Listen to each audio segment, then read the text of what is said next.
apprendre dans une dimension de prière, une dimension élevée, une dimension de comprendre des choses à la manière des grands. Qu'on m'accompagne avec cette mélodie, je sens que l'Éternel va faire des grandes choses. Pas seulement que je sens, je crois. Et je crois parce que je sais. Et je sais parce que je vis avec ces dieux, j'ai vécu avec ces dieux, et je le connais comment est-ce qu'il agit. La prière est devenue en ce moment une chose que l'Église commence à négliger. La prière est devenue une chose que ma génération commence à négliger. Cependant, c'est une chose très puissante qui fait habiter le ciel sur la terre. Cependant, c'est une chose très puissante qui parvient à arracher l'homme des griffes du diable. C'est la prière. La prière. Aujourd'hui, nous allons parler sur un passage que nous connaissons tous. Si on peut directement nous lire, Jérémie 33:3. Si on peut se tenir debout.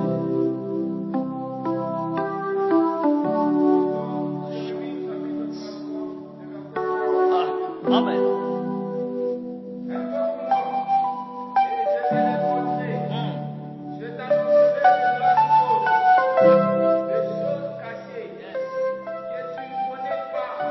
Amen.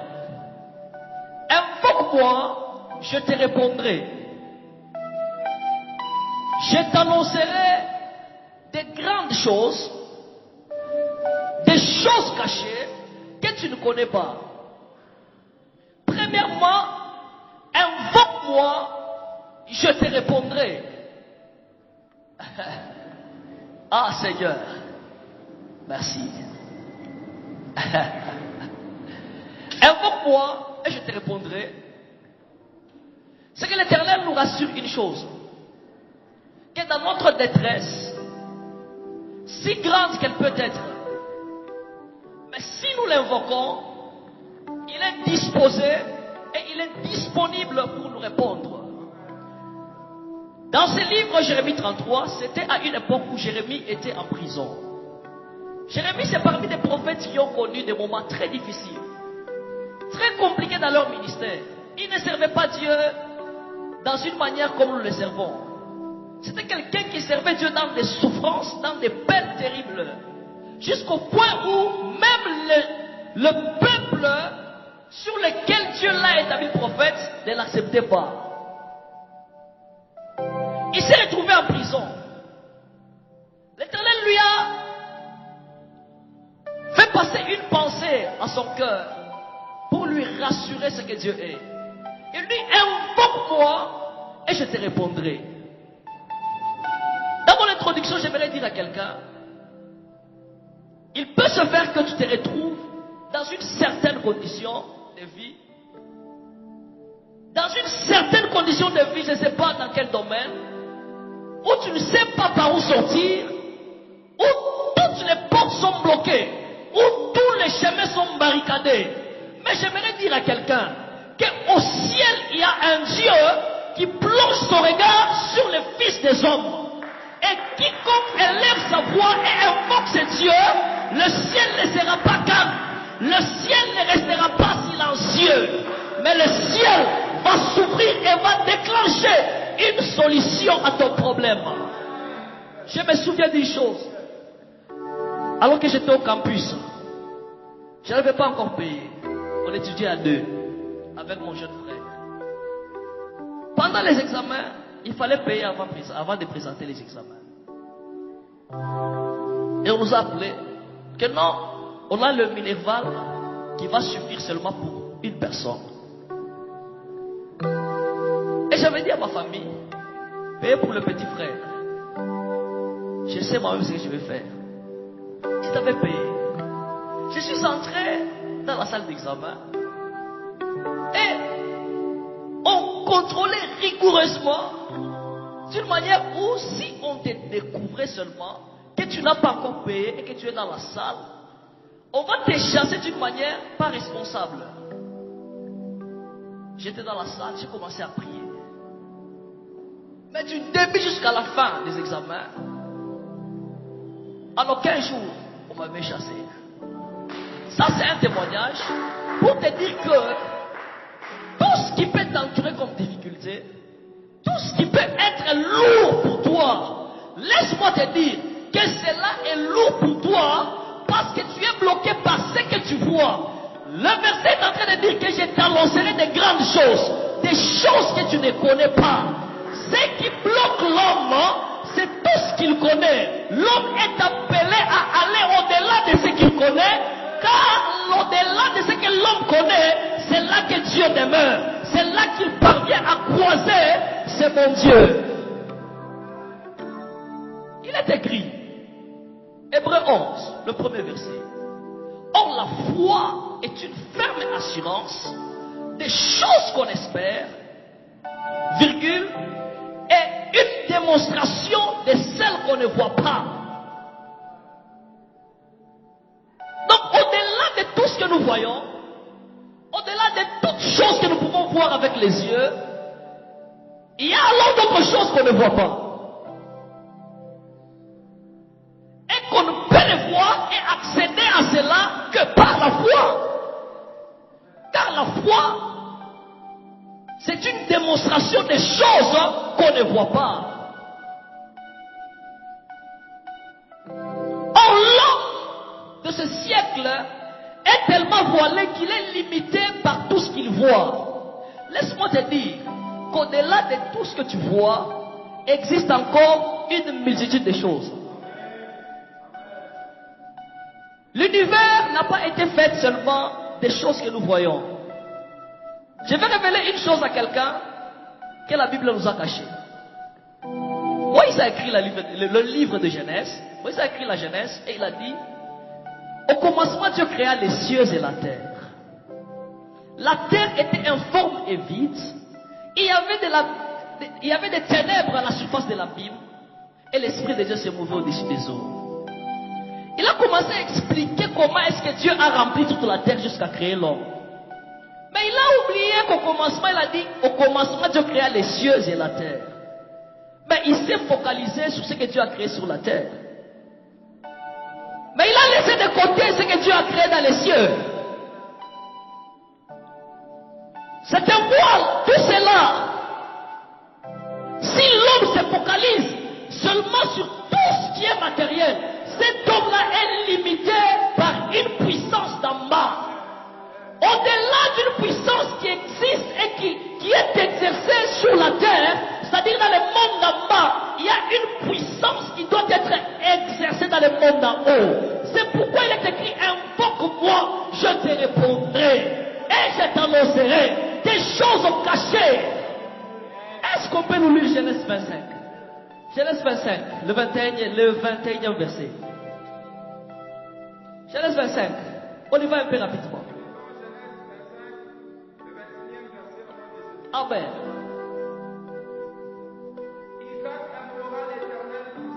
Isaac implora l'Éternel pour sa femme, car elle était stérile.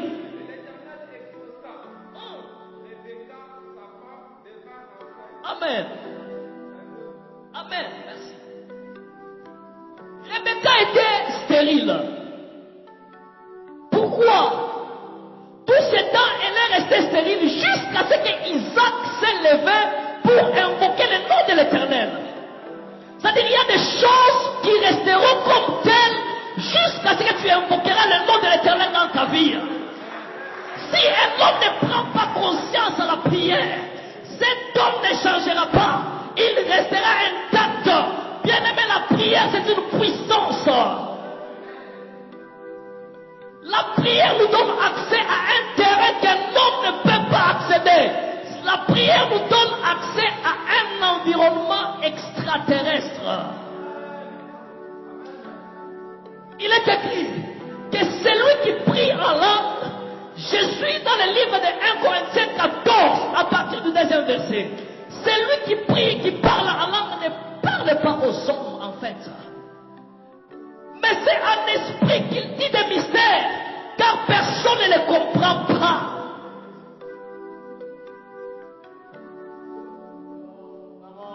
Lorsque l'humain commence à vivre de telles dimensions, c'est là qu'il commence à quitter l'état d'homme vers l'état de Dieu. L'homme sur la terre, pour vivre conformément à sa destinée, il doit passer par une transformation, passant par la prière. La prière. La prière.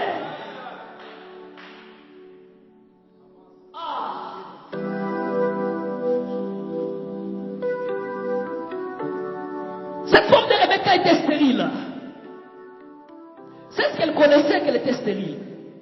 Et elle et son mari, c'est tout ce qu'ils connaissaient, qu'elle était stérile. Comme toi, c'est ce que tu connais, que tu es pauvre. Comme toi, c'est ce que tu connais, que tu es moins intelligent. Comme toi, c'est ce que tu connais, que tu n'as pas la possibilité de trouver ce que tu cherches. Ça, c'est ce que tu connais. Mais au-delà de ce que tu connais, il y a une autre connaissance. Il est écrit dans le livre de 1 Corinthiens au chapitre 2, je pense bien le verset 7, que la sagesse que nous prêchons parmi les hommes, c'est une sagesse mystérieuse, cachée, qui était prévue pour notre bonheur. Lorsqu'elle est révélée à l'homme, c'est là que l'homme commence à vivre son bonheur. L'homme ne vivra jamais un bonheur sur la terre sans pour autant passer par la prière. Jamais. Jamais. Jamais, alors jamais. C'était enregistré comme ça. Oh, elle est stérile. Cependant, elle n'était pas stérile. Sauf que sa fécondité était barricadée. Sauf que son ascension était barricadée.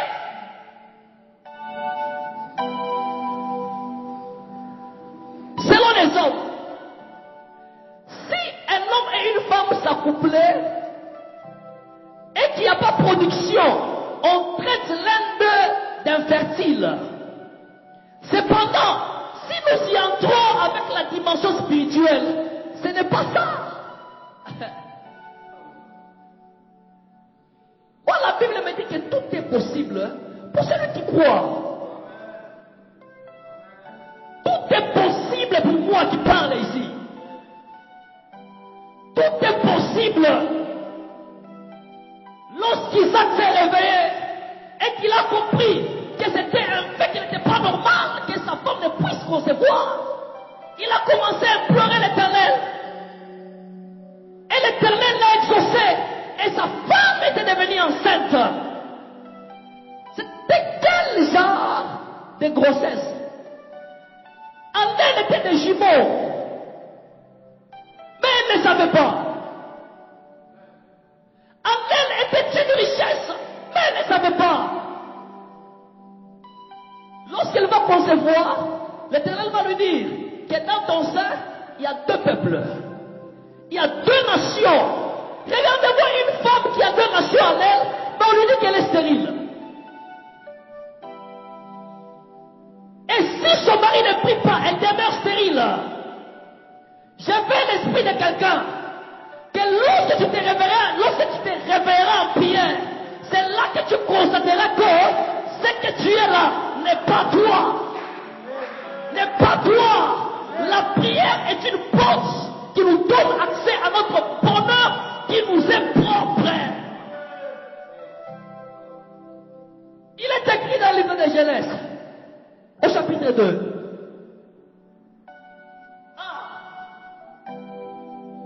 Lorsque l'Éternel Dieu fit créer une terre et des cieux, sur la terre il n'y avait aucun arbuste de champ et il n'y avait aucun herbe de champ. Pourquoi?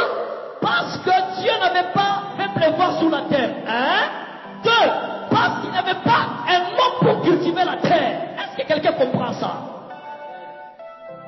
Pour qu'il y ait un arbuste sur une terre, il y a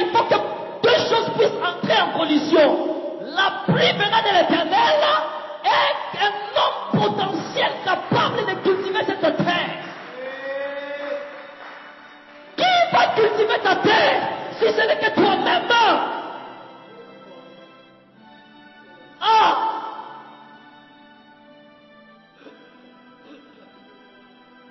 Vous savez, dans une vie, dans la vie de l'homme,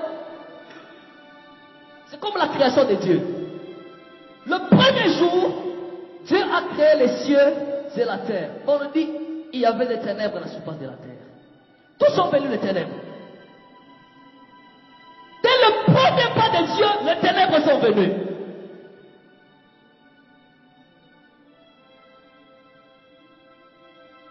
C'est-à-dire, dès ton premier pas d'entrer dans le monde, les ténèbres s'est décidé de te couvrir.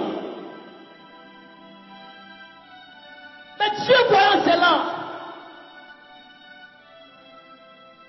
il a dit que la lumière soit. Mais cette lumière-là, elle est venue d'où? Cette lumière était une chose qui était au-dedans de Dieu. Alors que les ténèbres régnaient autour de lui, il a dit que la lumière sorte à moi et qu'elle soit autour de moi. Et la Bible déclare que Dieu vit que la lumière était bonne. Tout ce temps, oh Dieu, la lumière était en toi, elle n'était pas bonne.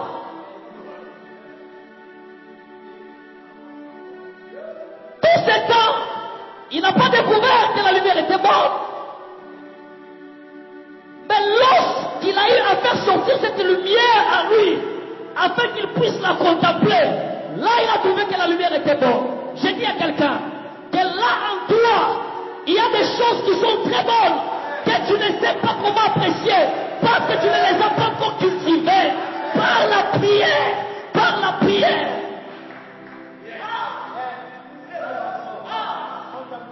Je vous donne un témoignage. Oh mon Dieu.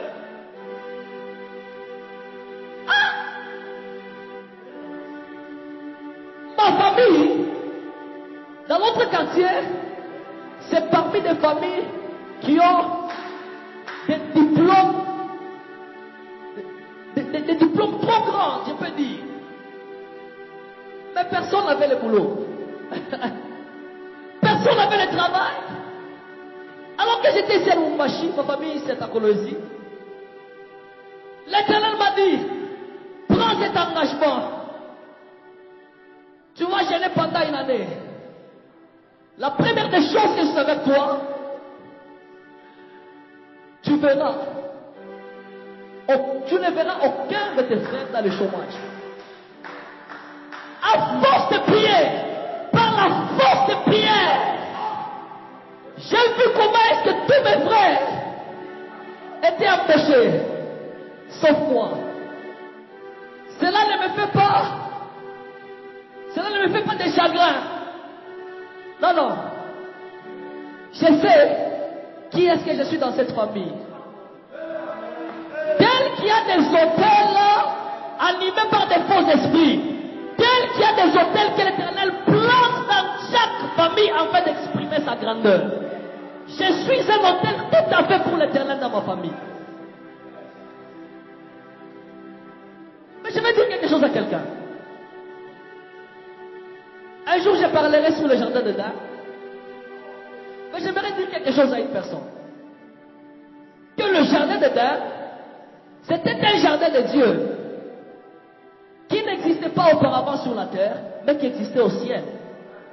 C'est pourquoi la Bible dit, puis l'Éternel Dieu planta un jardin à côté de l'Éden. Quand on dit planta, c'est-à-dire, il a pris ça quelque part, voilà, il a pris ça au ciel et il a planté ça sur terre. Pourquoi? Vous allez voir dans toute la Bible, dans les livres de Genèse, Dieu n'apparaissait que dans les jardins d'Éden. Il n'apparaissait pas n'importe où. Il s'est choisi une portion de terre afin de manifester sa puissance sur toute la terre. C'est ainsi que dans chaque famille, il y a un homme qui n'est pas de cette famille, mais qui est planté dans cette famille afin de manifester la gloire de l'Éternel. Et la socanda. Ah, il est écrit que nous sommes dans ce monde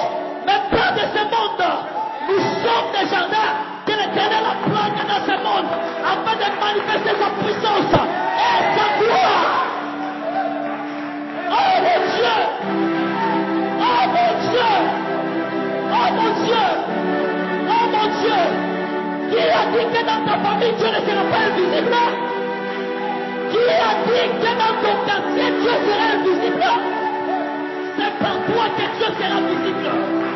Parce que tu es un jardin potentiel que Dieu a planté dans cette génération. Qui est pas couchant dans la manica. Et classe païen de l'ébauche. La peria gante. Et pantalon chégué. La padilla. Mon Dieu. Mon Dieu. Ecclésiaste 11. Le 6e verset. Il est écrit. Tôt le matin, lève-toi et sème la sémence. Le soir, ne laisse pas reposer ta main. Car tu ne sais pas laquelle de ces monstres germera. Le matin, lève-toi, prie l'Éternel. Le soir, ne te repose pas. Lève-toi, prie l'Éternel. Je sens l'esprit de réveil. Je sens l'esprit de t'apôtre. Oh mon Dieu! Oh mon Dieu! Je sens la gloire de mon Père! Je sens la gloire de mon Père! Je sens la gloire de mon Père! Ah, Baïkase! Que libre Sakaya! Oh, lo pratica! Eternalité! Manique Yamante! Eva Loche Kelika! Avec la Papouya! Pelé Yamante Shapira! Oh mon Père! Oh mon Père! Oh mon Père! Oh mon Père!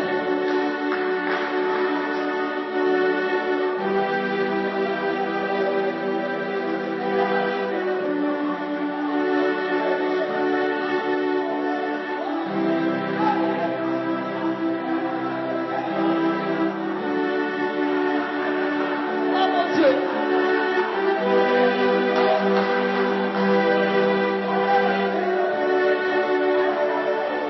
Ah! Ah! Qui a dit que tu seras limité? Qui a dit que tu ne seras pas grand? Qui est celui-là? Moi je t'annonce ceci, que par la puissance de la prière, par la puissance de la prière, tu seras certain que tu es un homme grand, que tu es un homme puissant, que tu es un géant. Par la prière, David, Allah Kasofana Yamane, David, Alikla Sopaïda Shandaya. Par la puissance de la prière, David a réduit un géant en un incirconcis. Par la puissance de la prière, Kasoba, les libres Sakandaya.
Il te plaît, il est un peuple peu, tu es venu te chercher, il est un peuple peu, il te plaît, Seigneur.